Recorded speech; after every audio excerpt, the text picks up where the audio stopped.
الحمد لله حمدا كثيرا طيبا مباركا فيه كما يحب ربنا ويرضاه، وأشهد أن لا إله إلا الله وحده لا شريك له، وأشهد أن محمدا عبده ورسوله، وصلى الله على نبينا محمد بن عبد الله وعلى آله وأصحابه أجمعين. أما بعد، ikhwah wa akhwat fi din azakumullah. Pada pertemuan setelah ba'da zuhur ini insyaallah kita akan membacakan sedikit tarajim ataukah biografi serta perkataan-perkataan hikmah dari para ulama salaf, dari kalangan para sahabat Rasulullah sallallahu alaihi wasallam ataukah kalangan para tabi'in dan atba'ut tabi'in. Dan pada kesempatan kali ini insyaallah kita akan membacakan dari kitab An-Nasaihud Dhahabiyah min al-a'immatir rabbaniyah dalam kitab Kashful Ghummah min Tarajim al-A'imah. Yang pertama yang akan kita sebutkan di sini adalah perkataan-perkataan hikmah dari salah seorang imam dari kalangan tabi'in, yaitu al-Imam Fudail bin Iyad, dari kalangan tabi'ut tabi'in. Fudail bin Iyad bin Mas'ud bin Bashar, al-Imam al-Qudwatul Thabt. Beliau adalah seorang imam yang dijadikan sebagai panutan, dan beliau adalah seorang tabt yang terpercaya. Syekhul Islam Abu Ali, kunyahnya adalah Abu Ali At-Tamimi Al-Yarbu'i Al-Khurasani Al-Mujawiru Biharamillah. Beliau tinggal di Haramullah, di Makkah atau di Masjidil Haram. Oleh karena itu beliau dijuluki sebagai Abidul Haramain, ahli ibadah Mekah dan Madinah. Naam. Ini kita akan membacakan perkataan-perkataan hikmah dari beliau untuk jadikan sebagai pelajaran, sebagaimana yang disebutkan oleh Imam Abu Hanifah rahimahullah, siratus salaf jundun min junudillah, bahwa sejarah para ulama salaf adalah merupakan salah satu tentara dari tentara-tentara Allah Subhanahu wa taala. Beliau lahir di satu tempat yang namanya Samarkanda. Ya, akan tetapi beliau tumbuh di salah satu daerah yang namanya Abiwat. Dan beliau selalu melakukan rihlah, perjalanan untuk menuntut ilmu setelah beliau bertaubat dari perbuatan maksiat. Dari Al-Fadl bin Musa, beliau mengatakan, kana Al-Fudail bin Iyad syatiran yaqta'ut tariq baina Abi Ward wa Sarakhs. Adalah Fudail bin Iyad ini dahulu sebelum beliau bertaubat, pekerjaannya itu syatir yaqta'ut tariq, perampok jalanan. Subhanallah, ini ahli ibadah, ya, yang dahulu ternyata seorang perampok jalanan. Istilahnya di sini ya pajak-pajak. Tukang pajak-pajak, setiap ada yang lewat dipajaki, bayar, walaupun sepuntung rokok, ya, sebatang rokok, yang penting bayar. Nah, ini pekerjaan Al-Fudail bin Iyad rahimahullah, Abidul Haramain, dahulunya perampok jalanan. Setiap ada yang lewat diambil hartanya, ya, yaitu di jalanan antara Abu Ward menuju ke Sarakhs. Wa kana sabab taubatihi annahu asyaqa jariyatan. Sebab taubatnya Fudail bin Iyad ini, pernah beliau ini cinta kepada seorang wanita. Cintanya sangat, ya, nemen gitu, mabuk cinta. Jadi memang pernah mengalami masa puber. masa remaja Fudail bin Iyad rahimahullah taala ini. Ya. Annahu asyaqa jariyah, dia sangat asyik itu di atasnya sekedar, bukan hanya sekedar mahabbah ya. Asyik itu kecintaan yang tergila-gila. Sampai apapun yang harus dikorbankan dia rela. Ini namanya asyik. Ya. Seperti kisah Majnun Laila itu. Orang yang tergila-gila karena Laila. Karena saking tergila-gilanya kepada Laila, padahal Laila ini tidak mau berhubungan dengan dia. Tapi dia terus berusaha untuk berhubungan dengan Laila. Ya. Laila ini seorang wanita yang terkenal cantik di zaman jahiliyah. Orang-orang banyak yang tergila-gila, termasuk si Majnun Laila ini.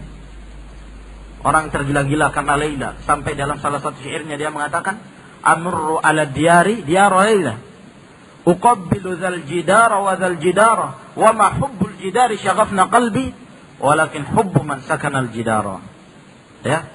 Saya melewati rumahnya Laila.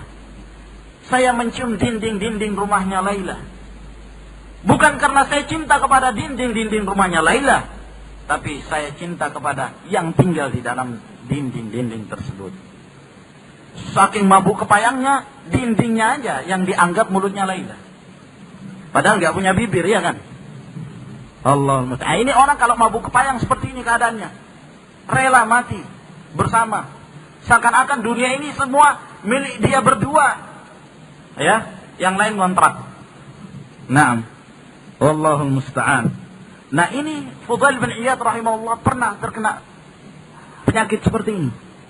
Fa baina huwa yartaqil jidrana ilaiha. Maka ketika dia menaiki dinding untuk melihat kepada wanita tersebut, id sami'ata liyan yatlu, tiba-tiba dia mendengarkan ada seseorang membaca firman Allah Subhanahu wa taala dalam surah Al-Hadid ayat 16. Allah Subhanahu wa taala berfirman, alam ya'ni lil ladzina amanu an takhsha'a qulubuhum. Dia mendengarkan ayat ini. Belumkah datang masanya bagi orang-orang yang beriman, hati mereka itu khusyuk li dzikrillah, untuk berzikir kepada Allah Subhanahu wa taala. Belumkah datang masanya orang-orang yang mereka itu melampaui batas untuk kembali ke jalan Allah, bertaubat kepada Allah Subhanahu wa taala. Dia mendengarkan ayat ini. Dalam keadaan dia mau melakukan perbuatan maksiat, melihat kepada wanita tersebut, tiba-tiba dia mendengarkan ayat ini. Falamma sami'aha qala bala ya Rabb qad ana. Ketika dia mendengarkan ayat Allah Subhanahu wa taala yang dibacakan, maka dia mengatakan, ya Rabb, wahai Tuhanku, qad ana, sungguh telah tiba masanya bagi orang yang beriman untuk kembali kepada Allah. Faraja'a, maka dia pun kembali. Dia bertaubat dengan mendengarkan ayat Allah Subhanahu wa taala ini. Fa'awahu al-lailu ila kharbah, maka malam pun menyelimuti dia. Dia menuju ke satu kharbah, ya, ke satu tempat, satu jalanan. Fa idza fiha sabilatun, maka waktu itu ada orang yang lewat, ya. Dia melewati jalan tersebut, lalu ada orang yang lewat di situ. Faqala ba'dhum, maka berkata sebagian orang, narhal, ayo kita lanjutkan perjalanan. Ini karena biasanya tempat itu dihuni oleh Al-Fudail bin Iyad yang kerjanya merampok orang-orang yang lewat. Nah, ketika sampai ke tempat tersebut, ada orang yang mau lewat, sebagian mereka mengatakan, ayo kita lanjutkan saja perjalanan. Wa qala ba'dhum, yang lain mengatakan, jangan, hatta nusbi, sampai pagi hari. Fa inna Fudailan ala tariqi yaqta'u alaina. Karena Fudail itu biasanya kalau malam dia akan merampok jalanan tersebut. Ya, dia akan merampok di jalan tersebut dan akan mengambil harta kita. Saat dalam keadaan dia sudah mau bertaubat kepada Allah ini. Qala fa fakkartu wa qultu. Lalu setelah itu saya memikirkan dan saya mengatakan, ana as'a bil laili fil ma'asi wa qaumun minal muslimina hauna yakhafunani. Saya setiap malam, pekerjaan saya di malam hari bergelimang dalam kemaksiatan, sedangkan sebagian orang dari kaum muslimin, mereka di sini takut kepadaku. Wa ma arallah saqani ilaihim illa li arfadi'. Dan sesungguhnya saya tidak melihat Allah menggiring aku menuju mereka, melainkan agar sesungguhnya saya takut kepada Allah Subhanahu wa taala. saya khawatir saya akan ditimpakan azab oleh Allah. Allahumma inni qad tubtu ilaika, ya Allah saya telah bertobat kepadamu. Wa ja'altu taubati mujawarata al-baitul haram, dan saya menjadikan taubatku itu tinggal di al-baitul haram, Masjidul Haram. Subhanallah. Setelah dia bertaubat kepada Allah Subhanahu wa taala, dia terus tinggal Abidul Haramain, jadi ahli ibadah di Mekah dan Madinah. Ini jadi pelajaran ikhwah wa akhwati fiddin azakumullah, bahwa pintu taubat itu terbuka. Bahwa apa yang dialami oleh sebagian kita yang pernah terjatuh ke dalam berbagai macam perbuatan kemaksiatan, itu mungkin dialami oleh para ulama sebelum kita. Akan tetapi mereka cepat-cepat bertaubat kepada Allah sehingga mereka mendapatkan kemuliaan. Qala Abdullah bin al-Mubarak, berkata Abdullah bin al-Mubarak, "Ma baqiya ala dhahril ardi indi afdalu min al-Fudail bin Iyad." Tidak ada lagi tinggal di muka bumi ini menurut saya, kata beliau Abdullah bin Mubarak, yang lebih utama, lebih afdal daripada Fudail bin Iyad. Subhanallah. Yang awalnya jadi perampok, ya, yang bergelimang dalam kemaksiatan, akhirnya menjadi orang yang paling afdal. Berkata Ibrahim ibnul Ash'ab, "Ma ra'aitu ahadan kana Allahu fi sadrihi a'zam min al-Fudail." Saya tidak pernah melihat seorang pun yang pada diriku lebih mulia daripada Fudail. Karena idza dzakarallaha aw dzukira indahu aw sami'a al-Qur'an dhahara bihi min al-khawfi wal huzn. Adalah beliau apabila beliau berzikir kepada Allah, menyebut nama Allah, ataukah disebut di dekatnya nama Allah, ataukah dia mendengarkan Al-Quran, maka dia merasa takut. Nampak dari wajahnya itu perasaan takut dan perasaan sedih. Wafadat ainahu, dan kedua matanya berlinangan air mata. Wabaka hatta yarhamahu may yahduruh, dan beliau menangis sampai orang-orang yang di sekitarnya itu mengasihani dia. Fudail bin Iyad setiap mendengarkan Al-Quran menangis. Fudail bin Iyad ini Abidul Haramain, ya. Bahkan anaknya Ali bin Fudail ini subhanallah, kalau mendengarkan Al-Quran kadang sampai karena tidak mampunya menahan dirinya, takutnya terhadap apa-apa yang disebutkan di dalam Al-Quranul Karim, sampai pingsan. Anaknya Fudail bin Iyad ini, Ali bin Fudail, sampai pernah suatu waktu Ali bin Fudail ini, ya, tidak hadir dalam satu sholat. Yang mengimami adalah bapaknya, Fudail bin Iyad. Beliau menjadi imam sholat, lalu kemudian di pertengahan sholat ternyata Ali bin Fudail datang. Fudail bin Iyad ini kalau anaknya hadir sholat, dia tidak mau membaca bacaan yang bagus, ya, bacaannya biasa. Ketika mengetahui anaknya tidak ada, maka dia membaca bacaan yang tartil, yang sangat bagus sekali. Ternyata anaknya datang. Begitu mendengarkan bacaan bapaknya membaca Al-Quran, langsung dalam sholat itu ada bunyi yang jatuh. Ternyata itu adalah anaknya, dan dia meninggal disebabkan karena mendengarkan Al-Quran tersebut. Dan ini banyak kita dapatkan dari kalangan para ulama ussalam, ya. Wa kana da'imal huzn, adalah Al-Fudail bin Iyad ini selalu merasa sedih. Syadid al-fikrah, yang dia sangat selalu berpikir, ya, mengharapkan keselamatan dari Allah Subhanahu wa taala. Ma ra'aitu rajulan yuridu Allahu bi'ilmihi wa amalihi wa akhdhihi wa ata'ihi wa man'ihi wa badlihi wa bughdihi wa hubbihi wa khisalihi kulliha ghairuh. Saya tidak pernah melihat seorang laki-laki yang Allah, ya, menginginkan dengan ilmunya dan amalannya, dan dia mengambil sesuatu ataukah memberikan sesuatu, mencegah dari sesuatu ataukah memberikan dari sesuatu. Dia membenci dan mencintai karena Allah Subhanahu wa taala dan seluruh perkara, kecuali Al-Fudail bin Iyad.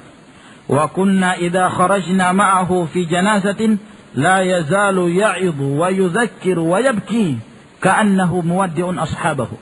Adalah Fudail bin Iyad, apabila kami keluar bersama beliau dalam salah satu jenazah, mengantarkan jenazah, maka selama perjalanan itu beliau selalu memberikan nasihat, terus memberikan nasihat kepada para sahabatnya, dan beliau selalu menangis seakan-akan ingin mengucapkan kata-kata perpisahan dengan para sahabatnya. Zahibun ilal akhirah, seakan-akan dia mau berangkat ke akhirat juga. Subhanallah. Hatta yablughal maqabir, sampai ke kuburan. Fayajlisu makanahu bainal mauta minal huzni wal buka, maka dia pun duduk di tempatnya di antara orang-orang yang telah meninggal di kuburan tersebut karena sedihnya, dan beliau menangis hatta yaquma wa ka'annahu marji'un minal akhirati yukhbiru anha, sampai dia berdiri terus memberikan nasihat seakan-akan dia telah kembali dari akhirat mengabarkan perkara-perkara akhirat tersebut. Karena saking detailnya dia memberitakan tentang perkara akhirat, seakan-akan dia kembali dari akhirat. Seakan-akan dia telah datang ke akhirat lalu kembali mengabarkan kepada umatnya apa yang telah dialaminya. Subhanallah. Wa qala al-Fudail, berkata Fudail bin Iyad, lam yatazayyanin nasu bi syai'in afdalu min as-sidqi wa talabil halal. Ini perkataan-perkataan hikmah perlu kita jadikan sebagai pelajaran. Kata Fudail bin Iyad, tidaklah seseorang itu berhias dengan sesuatu yang lebih afdal daripada kejujuran. Ya, tidaklah seseorang itu mempunyai perhiasan yang lebih afdal daripada kejujuran, wa talabil halal, dan mencari barang-barang yang dihalalkan oleh Allah Subhanahu wa taala. Faqala ibnuhu Ali, maka berkata bapaknya, anaknya yaitu Ali, ya abati, wahai bapakku, innal halal aziz, sesungguhnya halal itu sangat sedikit. Sesungguhnya halal itu sangat mulia, tapi sedikit orang yang melakukannya. Qala ya bunai, wahai anakku, wa inna qalilahu indallahi katsir, sesungguhnya sedikitnya perkara yang halal itu, sedikitnya harta itu, ya, di sisi Allah Subhanahu wa taala itu sudah banyak. Berapa banyak orang yang mereka itu selalu mau mengumpulkan harta-harta, tapi subhanallah, menghalalkan segala macam cara demi untuk mendapatkan harta. Menghalalkan segala macam cara demi untuk membangun rumahnya 2 tingkat. Menghalalkan segala macam cara untuk memberikan kebutuhan kepada anaknya 7 turunan. Dan seterusnya. Subhanallah.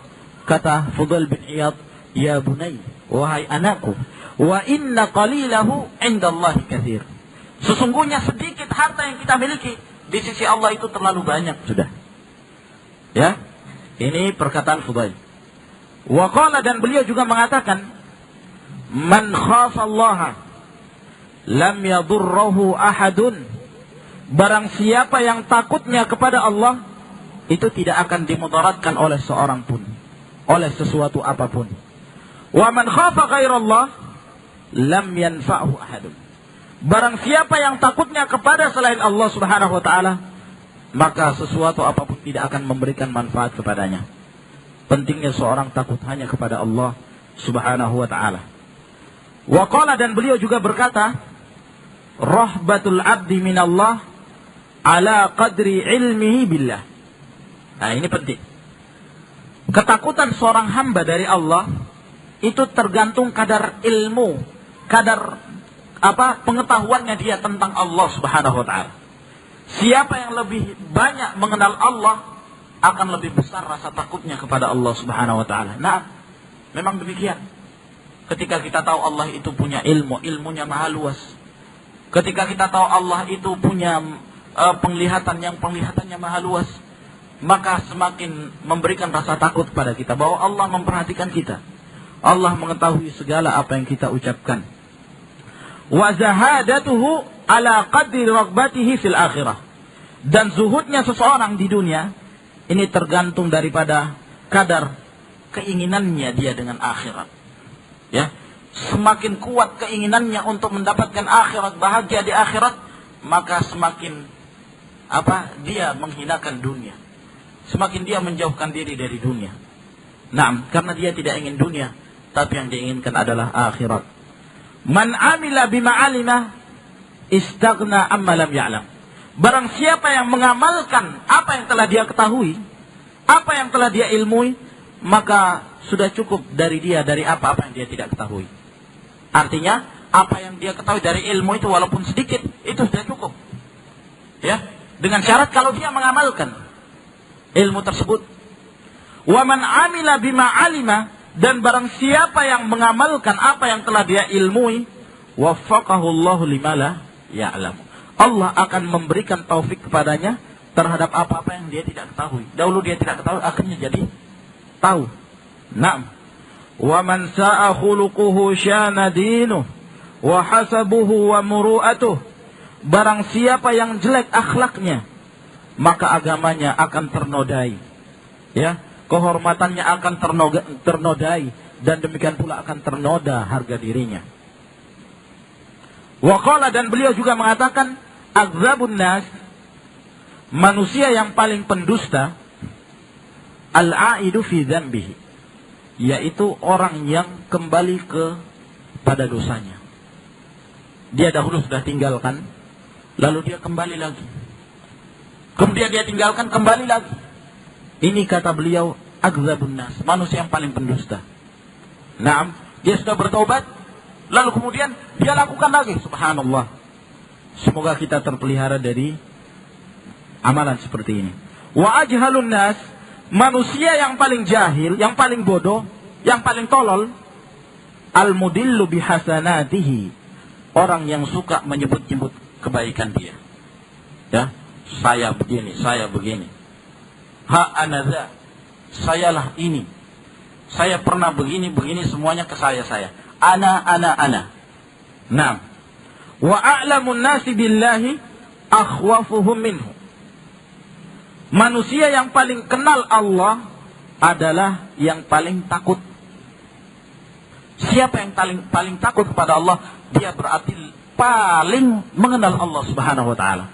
Oleh karena itu Allah berfirman, innama yakhsyallaha min ibadihi al-ulama. Sesungguhnya hanyalah yang takut kepada Allah dari hamba-hambanya adalah para ulama. Para ulama dengan ilmunya dia semakin takut kepada Allah. Ini pun seperti yang dikatakan oleh Abdullah bin Mas'ud, wa kafa bi khasyatillahi ilman. Cukuplah dengan ketakutan seorang pada Allah, itu merupakan suatu ilmu. Naam. Lan yakmula 'abdun hatta yu'thira dinahu ala syahwatih. Tidaklah akan sempurna keimanan seorang hamba sampai dia lebih mendahulukan agamanya daripada syahwatnya. Lebih mendahulukan agamanya daripada keinginan dunianya. Walan yahlika 'abdun hatta yu'thira syahwatahu ala dinihi. Dan tidak akan binasa seorang hamba sampai dia lebih mendahulukan syahwatnya daripada agamanya. Kepentingan dunia lebih didahulukan. Ya, ketika terjadi tabrakan antara dunia dan agama, lebih baik tinggalkan dunia dan mengambil tinggalkan agama dan mengambil dunianya. Kata orang-orang, para orientalis, lihat nih orang-orang barat. Mereka itu memiliki kemajuan teknologi disebabkan karena mereka meninggalkan agamanya. Oleh karena itu kaum muslimin, kalian pun, kalau kalian mau maju dalam teknologi, kalian harus tinggalkan agama kalian. Ini bahaya. Pernyataan-pernyataan seperti ini. Justru seseorang dengan kemunduran teknologinya tersebut, dalam keadaan mereka semakin bertakwa kepada Allah, ini adalah suatu kemajuan. Ya, semakin mereka bertakwa kepada Allah, semakin jauh mereka dari kemaksiatan, ini adalah suatu kemajuan. Walaupun mereka mundur dalam teknologi, Allah Subhanahu wa taala tidak ada yang mengalahkan kekuatannya. Walaupun sebesar berapa kekuatan mereka, orang-orang dari ahli dunia yang sibuk dengan dunia mereka. Nah, waqala, dan berkata juga Fudail bin Iyad, tarkul amali ajlin nasi riya'un. Meninggalkan amalan karena manusia, riya. Ya, ini adalah perbuatan riya. Saya tidak usah sholat di masjid lah. Nanti kalau saya di masjid, nanti diteriakin orang alim, bu ini. Nah, nanti saya dipuji-puji oleh orang lain. Nggak usah lah, saya cukup di rumah saja. Meninggalkan antum sholat di masjid dengan alasan seperti ini, inilah riya. Kata beliau, tarkul amal, meninggalkan suatu amalan karena manusia, itu riya. Ya, pahaminya? Wal amalu min ajlin nasi syirkun. Beramal karena manusia untuk diperlihatkan pada manusia sehingga mereka memujinya, ini adalah syirik. Ya. Wal ikhlas ayyu'afiyakallahu anhuma. Maka yang ikhlas adalah Allah menyelamatkan kamu dari kedua perkara ini. Kamu tetap, bukan berarti ketika ada timbul perasaan ingin dipuji, lalu kamu tinggalkan amalan itu. Oh tidak. Saya nggak usah sholat lain lah, nanti saya dipuji-puji lagi. Nah, nanti saya dipuji. Ini kan riya. Meninggalkan amalan itu, itulah riya. Nanti kan orang mengatakan, oh ini dia tinggalkan amalan tersebut karena Masya Allah, hatinya betul-betul ikhlas. Sehingga kan timbul juga perasaan seperti itu. Itulah riya, kata Fudail bin Iyad. Maka yang ikhlas, kita beramal, jangan sampai meninggalkan amalan karena adanya perasaan itu, waswas dari syaitan itu. Ya, karena memberikan bisikan-bisikan, jangan kamu amalkan, jangan sampai timbul niat riya dalam diri kamu, sehingga kamu meninggalkan amalan tersebut. Padahal ini adalah tipu daya syaitan. Tetap amalkan amalan tersebut dan jaga hati kita, ikhlaskan di dalam beramal. Naam. Berkata Fudail bin Iyad, wallahi ma yahillu laka an tu'dhiya kalban wala khinziran bighairi haqq, fa kaifa tu'dhi musliman. Demi Allah, tidak halal bagi kamu untuk menyakiti anjing, untuk menyakiti babi dengan tanpa hak. Bagaimana kalau kamu menyakiti seorang muslim? Hewan saja kalau kita sakiti itu tidak boleh tanpa hak. Ya, ayam, ya, karena dia tidak melakukan apa, kita lempar lalu kita zalimi. Tidak boleh kita menzalimi seorang pun, satu makhluk pun dari makhluk-makhluk Allah Subhanahu wa taala tanpa hak. Rasulullah sallallahu alaihi wasallam pernah memberikan teguran ketika ada orang yang memberikan beban kepada ontanya di atas beban sekemampuan onta tersebut, sehingga onta ini sampai menangis, keluar air matanya. Ditegur oleh Rasulullah sallallahu alaihi wasallam, apalagi seorang muslim, kata beliau. Naam. Qala Ishaq bin Ibrahim At-Tabari, berkata Ishaq bin Ibrahim, ma ra'aitu ahadan akhwafa ala nafsi. Saya tidak pernah melihat seorang pun yang lebih takut, khawatir terhadap dirinya. Wala arjalin nasi minal Fudail. Dan saya tidak pernah melihat seorang yang lebih mengharapkan pada Allah untuk mendapatkan syurga daripada Fudail bin Iyad. Kanat qira'atuhu hazinatan syahiyatan bati'atan mutarassilah. Adalah bacaan Qur'annya Fudail itu sangat menyedihkan dan sangat menyenangkan kalau kita mendengar, lambat serta teratur. Wa ka'annahu yukhatibu insanan. Kalau beliau baca Quran, itu seakan-akan beliau mengajak berdialog seseorang. Wa kana idza marra bi ayatin fiha dzikrul jannah yuraddidu fiha. Kebiasaan beliau kalau lewat di satu ayat yang di situ disebutkan surga, maka beliau selalu mengulang-ulangi ayat tersebut. Wa yas'al, dan meminta supaya diberikan surga. Wa kanat salatuhu bil laili aktsara dzalika qa'idan. Adalah solatnya Fudail bin Iyad di waktu malam, kebanyakan beliau dalam keadaan duduk. Yulqa lahul hasir fi masjidihi. Beliau pakai tikar di masjid. Fa yusalli min awwalil laili sa'atan. Lalu beliau solat pada awal malam sesaat, ya. Tsumma taghlibu ainu. Lalu kemudian beliau dalam keadaan ngantuk. Fa yulqi nafsahu alal hasir. Maka beliau, ya, membaringkan dirinya di atas tikar. Fa yanamu qalilan. Maka beliau tidur sejenak, ya.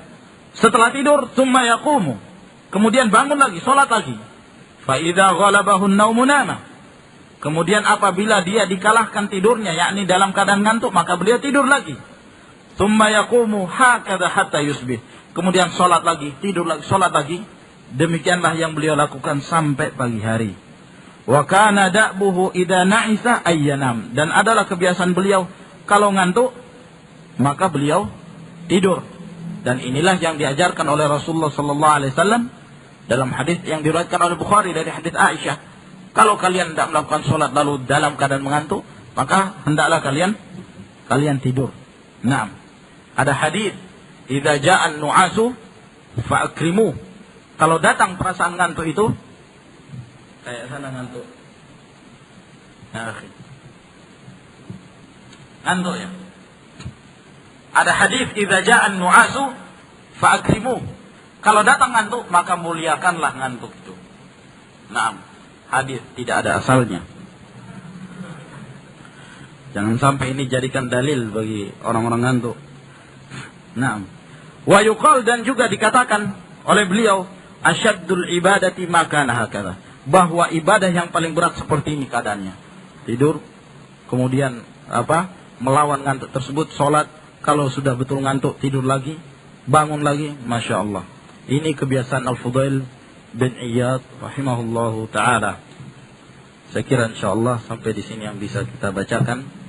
Semoga perkataan-perkataan hikmah dari perkataan Al-Fudail bin Iyad rahimahullahu ta'ala ini kita bisa jadikan sebagai ibrah dan kita mampu untuk mengamalkannya. Kalau mereka mampu mengamalkan amalan-amalan seperti ini, kenapa kita tidak? Mereka juga manusia sama seperti kita. Maka benar apa yang dikatakan oleh Imam Malik rahimahullah, lan tasluhu hadhil ummatu illa bima saluha bihi awwaluha. Tidaklah akan baik, tidaklah akan menjadi saleh umat ini kecuali apabila mereka kembali kepada kebaikan orang-orang yang terdahulu dari kalangan para ulama as-salaf saleh. Sampai di sini insyaallah. Semoga ada manfaatnya. Subhanakallahumma bihamdik, asyhadu an la ilaha illa anta, astaghfiruka wa atubu ilaik.